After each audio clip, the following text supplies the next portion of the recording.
പരിശുദ്ധ ദൈവമാതാവിൻ്റെ വണക്കമാസ പ്രാർത്ഥന 16-ാം ദിനം. പരിശുദ്ധ ദൈവമാതാവേ, അവിടുന്ന് അങ്ങേ പുത്രനെ പ്രസവിച്ച് ഒരു പുൽക്കൂട്ടിൽ കിടത്തിയല്ലോ.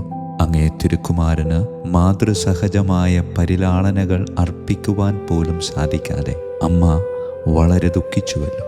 എങ്കിലും സ്നേഹത്താൽ ജ്വലിച്ച അവിടുത്തെ ഹൃദയത്തിൽ നിന്നും ആരാധനയുടെ അർച്ചനകൾ ഉയർന്നു.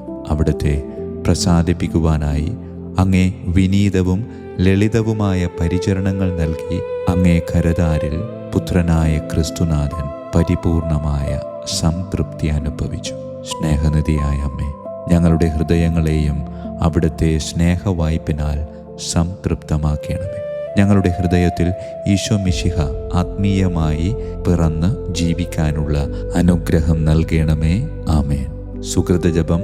പിതാവായ ദൈവത്തിൻ്റെ പുത്രി, പുത്രനായ ദൈവത്തിൻ്റെ അമ്മേ, പരിശുദ്ധാത്മാവിൻ്റെ മണവാട്ടി, ഞങ്ങൾക്ക് വേണ്ടി പ്രാർത്ഥിക്കണമേ. അമ്മേ മാതാവേ, ഈ ലോകത്ത് ഞങ്ങൾ ജീവിക്കുമ്പോൾ ഞങ്ങൾ പിതാവായ ദൈവത്തിൻ്റെ മക്കളാണെന്ന ബോധ്യത്തിൽ പുത്രനായ ദൈവം മരണത്തിലൂടെ വീണ്ടെടുത്തതാണ് എന്ന സത്യത്തിൽ പരിശുദ്ധാത്മാവിൻ്റെ സംസർഗം ഞങ്ങളുടെ കൂടെയുണ്ട് എന്ന ബോധ്യത്തിൽ ജീവിക്കുവാൻ അനുഗ്രഹിക്കണമേ. ആമേൻ.